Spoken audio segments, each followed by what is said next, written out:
Welcome to Choice Classic Radio, where we bring to you the greatest old-time radio shows.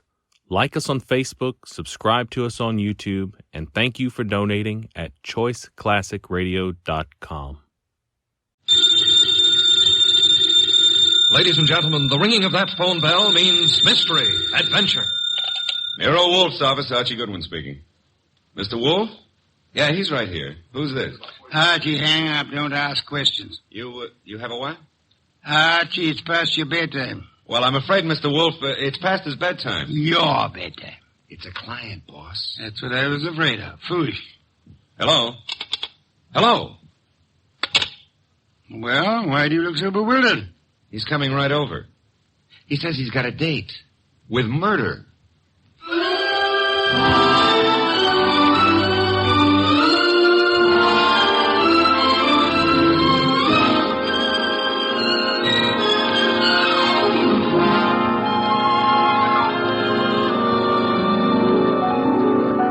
Gentlemen, is the detective genius who rates the knife and fork the greatest tools ever invented by man. The ponderous, brilliant, and unpredictable Nero Wolfe, created by Rex Stout and brought to you in a new series of adventures over this NBC network in the person of Mr. Sidney Greenstreet.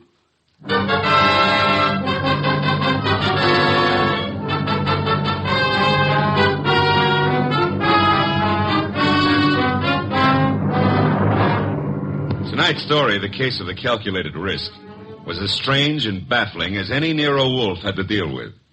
It started late one night when a big-shouldered man sporting a reddish beard and billing himself as Dave Caffrey pushed his way in, walked up to Nero Wolfe's desk, and rocked him with this opener. Tomorrow morning, Mr. Wolfe, I'm going to kill a man. I beg your pardon, sir? I'm going to kill a man with these two hands. I've been told strange things across this desk, Mr. Caffrey. This is the first time a murderer has confided his intention to me in advance. This man you speak of. I'm not telling you his name. I'm not telling you where I'm going to meet him. This session tomorrow is going to be private and personal. But if anything happens to me between now and then, I want you to take over. Mr. Caffrey, do you seriously think I could assist you in a matter of private vengeance? That's not what I'm asking. This guy deserves to die. I plan to kill him with these two hands, me, myself. But if I slip up, if he gets me first, I want you to see that justice is done. But I assure you, sir... I told you this guy deserves to die. Let me tell you why. Years ago down south, there were three men in business together, partners. Me and two others. Your notebook, Archie, if Mr. Caffrey doesn't mind. You're wasting your time, Wolfe. The names I'll use will be phony. I won't give you anything you can check back on. We'll take our chance, sir. Please proceed. It happened in a town about 40 miles from the place where we had our business. We'd gone there to collect some money, the three of us. Carl, Mitch, and me. Dave Caffrey.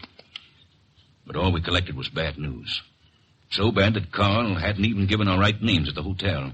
Said he was scared some of our creditors would come hitting up on us for what we owed. Three of us had some drinks, and we'd been pacing around for nearly an hour. I can still remember the way Mitch stood and looked at me. And then up at Carl, when Carl suddenly pulled to a stop and came out with this idea of his.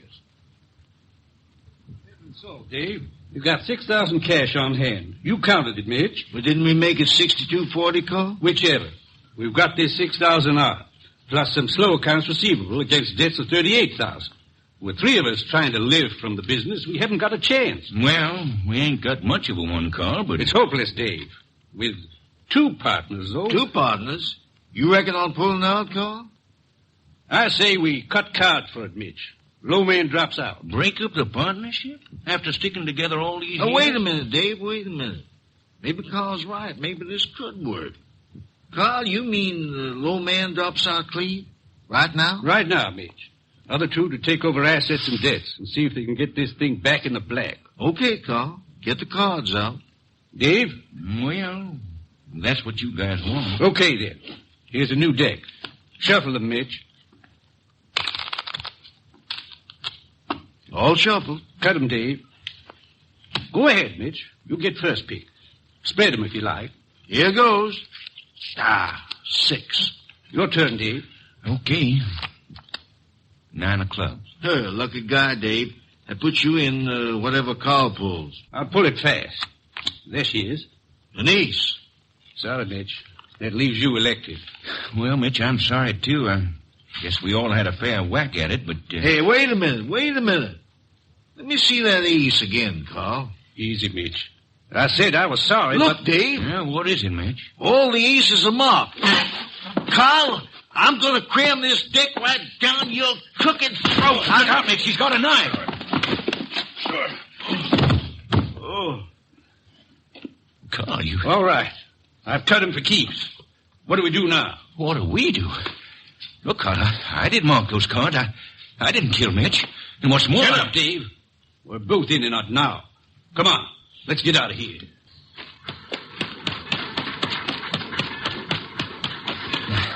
Now what, Carl? Look, Dave, this is where we split up. Two men together, easy to trace. You head one way, I go the other. Yeah, but the dough, I got no money. Here, I'll split up the 6,000. This is your head. Here, stick the envelope in your pocket. Now, grab that tray. Get set. I'll catch the next one going the other way. Get going, Dave!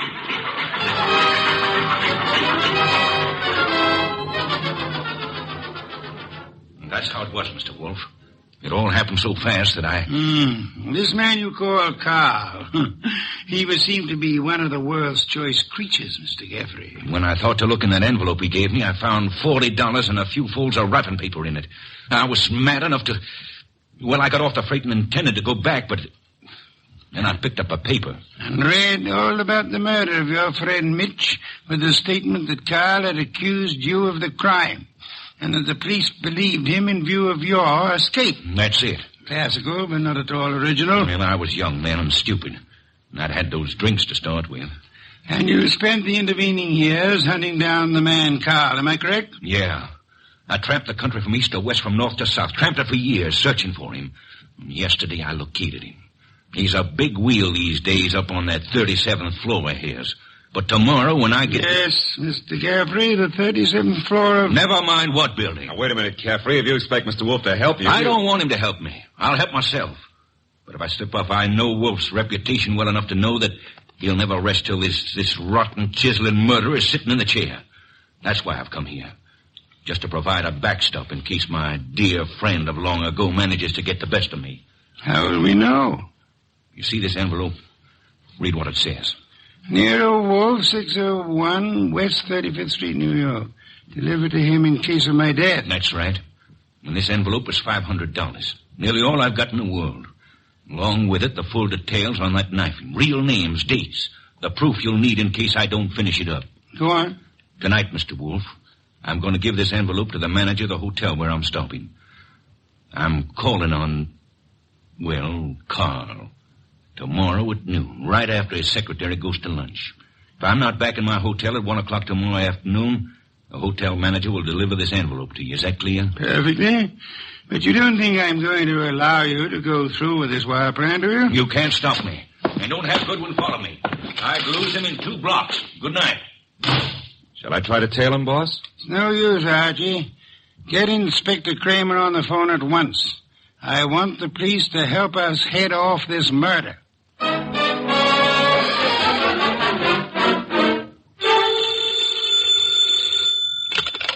Nero Wolfe speaking. It's Archie. I'm calling from the morgue. And? They found Caffrey's body in a subway washroom, mugged and stabbed. Wallet gone, pockets cleaned out, no envelope. Just 2 hours ago he was here. No envelope, eh? Gone. Witnesses? None so far. Homicide's calling it straight mugging and robbery. As it well might look, except for a guy named Carl. How much do I tell Kramer? all of it. Ask the inspector to start queries throughout the South on the original killing. The original killing? Look. It's our best chance of getting a description of the man called Carr, the original killing and the partnership. Starting from, say, 8 years ago and working back to the middle 20s. Tell him to concentrate on towns on railway lines. Putting out pictures of Caffrey and... Pictures and dentistry. Fingerprints to Washington. Kramer will know. And if I come across a haystack, do I keep my eye out for needles? We are going to find Carl, Archie. We are going to find him if it takes him now till doomsday.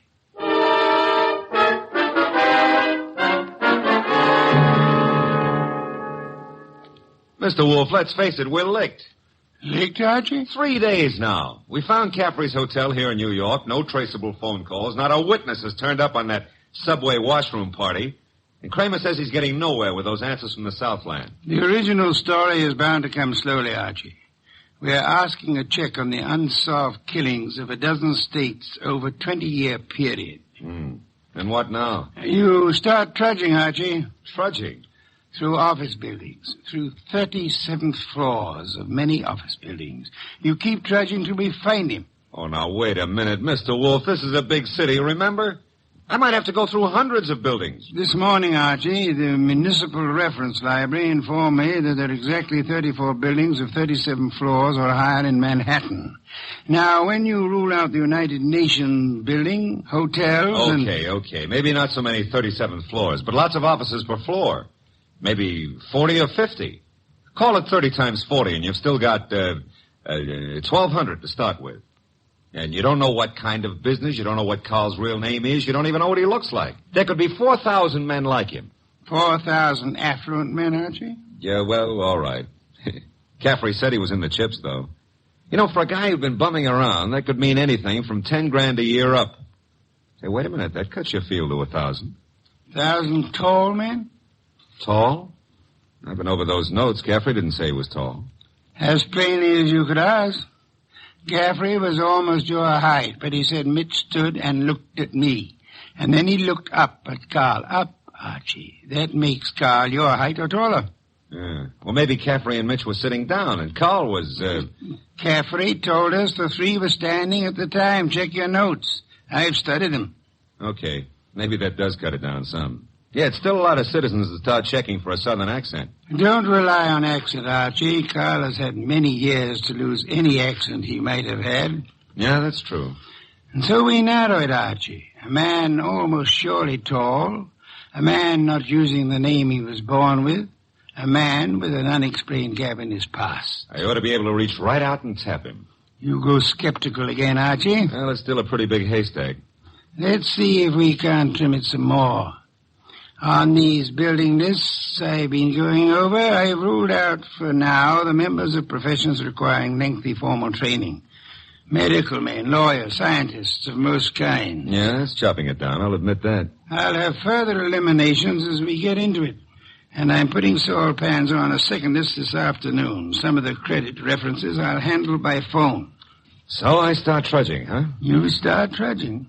And remember, Archie, since you'll probably be operating through secretaries, you're looking for a murderer named Carl, not for a new set of telephone numbers to brighten your winter.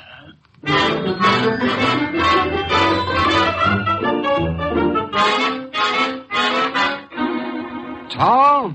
Well, I don't know what you're peddling, Goodwin, but if my boss put his elevator shoes on and stood on a box, he'd still be down somewhere around my necktie. If he stood on his money, though, we'd need a helicopter to get up near his shoelaces.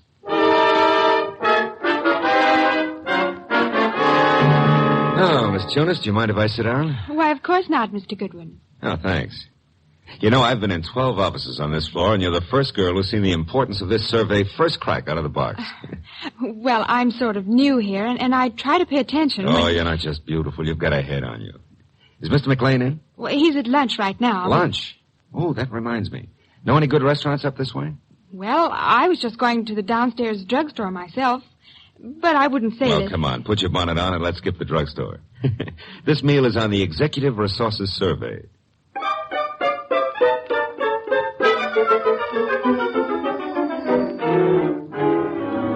There you are, boss. The boil down.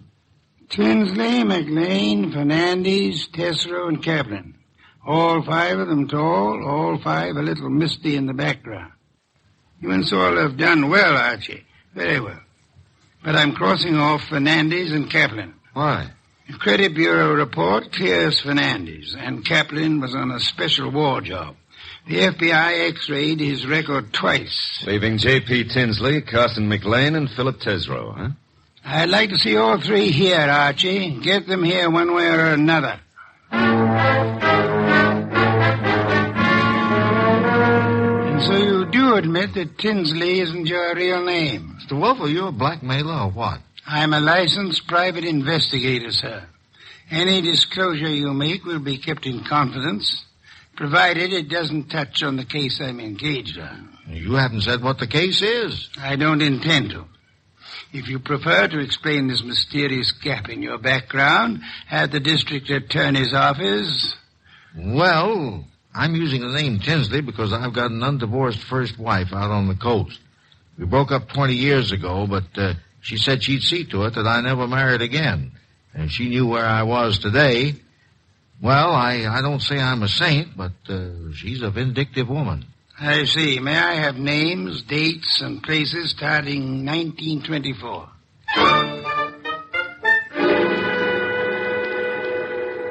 I can't quite understand your interest, Mr. Wolfe. It's rather complicated, to put it briefly, Mr. McLean. I'm working in the interest of a client. Our people have found this puzzling gap in your background, and I'd appreciate such clarification as you may be able to supply. But I told you, Mr. Goodwin, I was raised and educated in the Orient. Until 32, I was in business with my father in China. Where you say your father died? Died. With the Depression, I returned to New York, started this importing business in a small way, weathered through the early 30s, and I think my bankers can assure you of my standing today. They've done so. Carson, McLean and Company has an excellent credit rating. Thank you, Mr. Wolfe. To switch somewhat abruptly, Mr. McLean, would you happen to remember how you spent the evening of the 19th? Of this month? Of this month? Well, I could hardly... Wait. You say the 19th. Would that have been on a Tuesday? Yes, it was Tuesday. Well, that simplifies it. I'm nearly always at the office on Tuesday nights dictating the revisions in our weekly wholesalers lists. Let me see. Yes, I was there on the 19th. Had a tray sent in. Miss Tunis and I worked till just after midnight. Miss Helen Tunis, the secretary Mr. Goodwin spoke of. She's been with me for 2 or 3 months. Miss Tunis can confirm this dictation on the night of the 19th? Of course. And Mr. Wolfe, your manner is so persuasive that I'd scarcely realize you're asking some extraordinary searching questions. May I ask why in the world you... If you'll indulge me, Mr. McLean, my prying is nearly concluded. You say you were in China until 1932.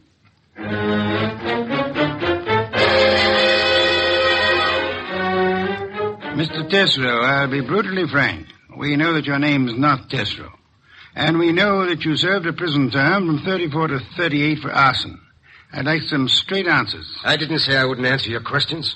The past can remain your own, provided... Now, look, Mr. Wolfe, I've been going straight for 12 years. And this business of mine is on the level.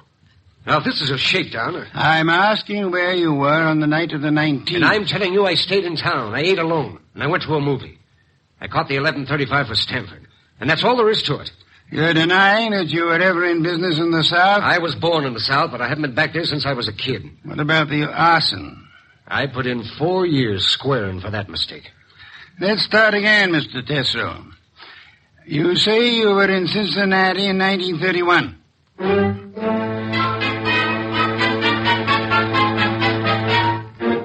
Okay, Mr. Wolfe, 3 candidates and we're still on the 1-yard line. Our 1-yard line. Tesreau, McLean, Tinsley.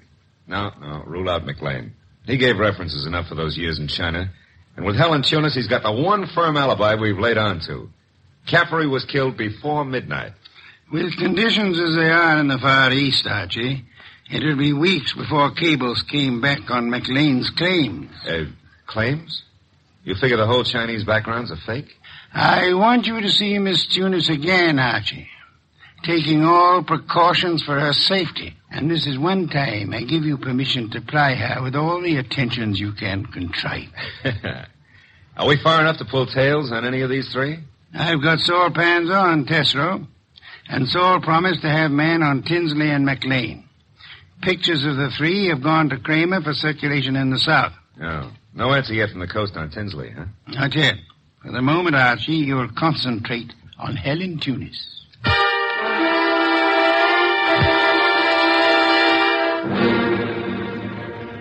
Helen, I've got to see you tonight. I'd love to, Archie. Now, look, but... Helen, I phoned you to come out in the corridor this way because I didn't want McLean to know we're talking. Do you still say you got that new mink coat on your own money? Mr. Goodwin, I don't know what right you Helen, have if you to... get 5 guys to buy your stuff, it's your business. Mr. McLean said his wife might be sending detectives around.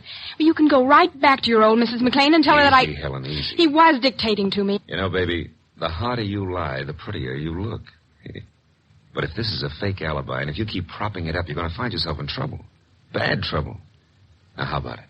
Do I see you at your apartment tonight, or would you rather come down with me to Nero Wolfe's right now? Archie, All right. I can't go with you now, and I've got a dinner date with my aunt tonight that I can't break, but I'll try to be back at my apartment by 11.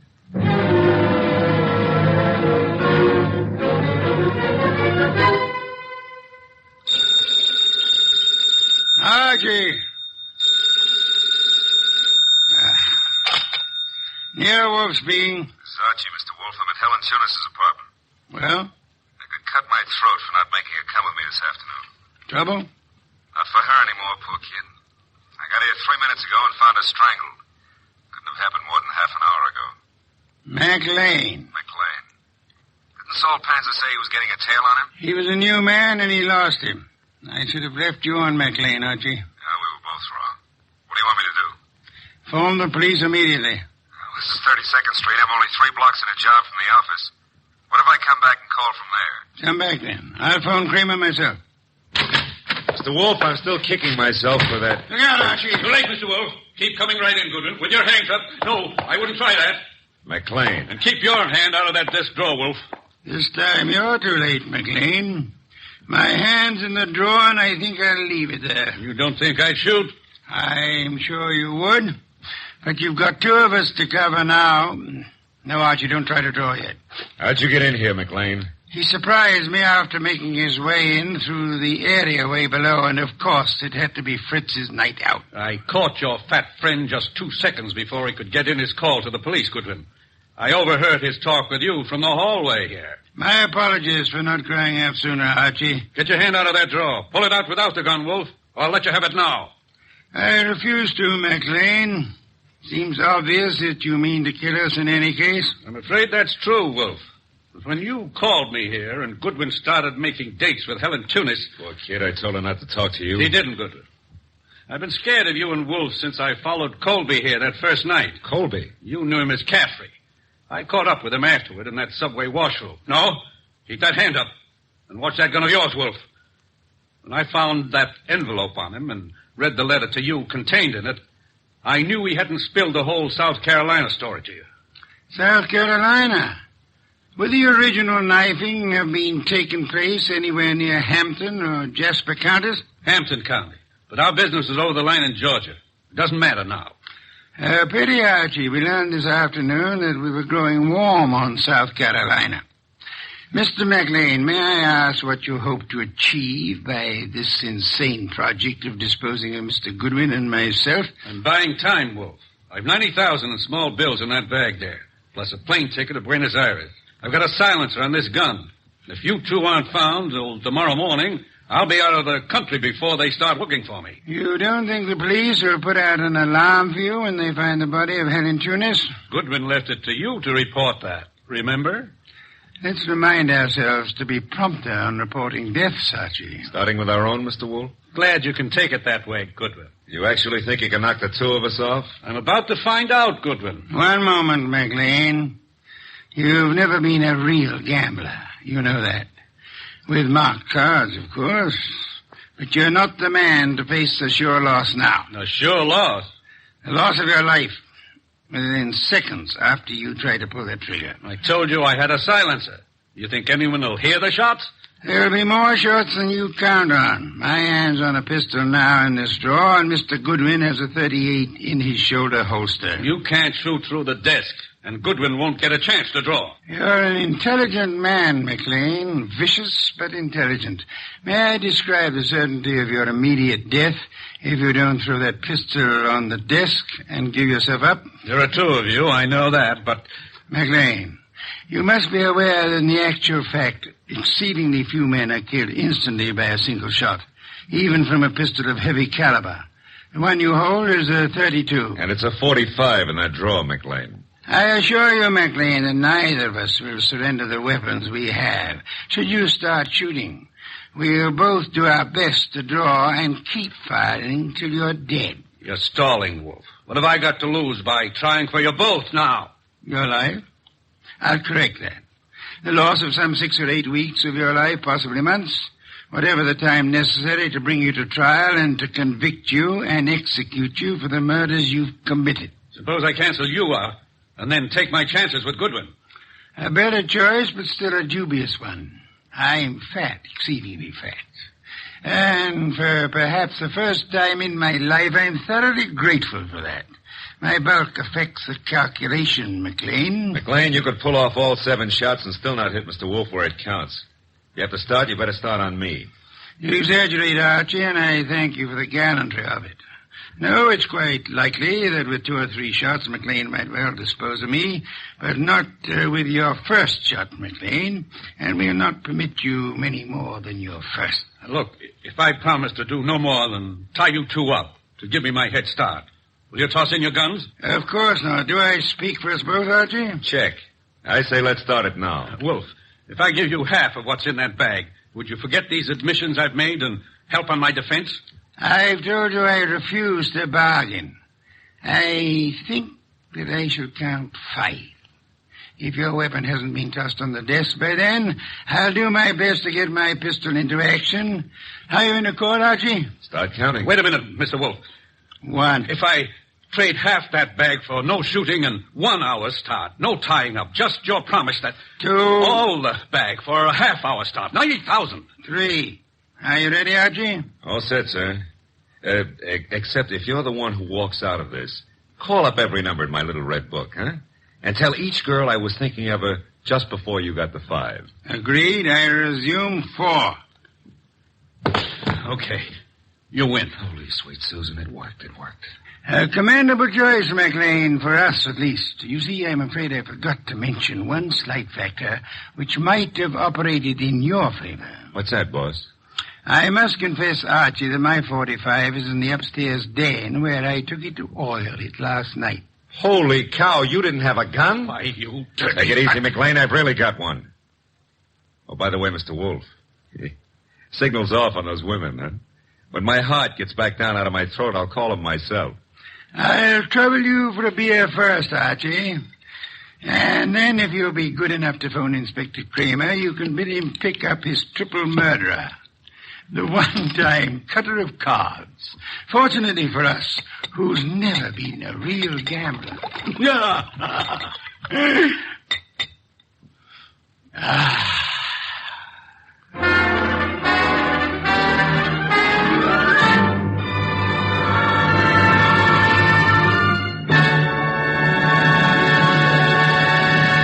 You have been listening to The New Adventures of Nero Wolfe, starring Sidney Greenstreet.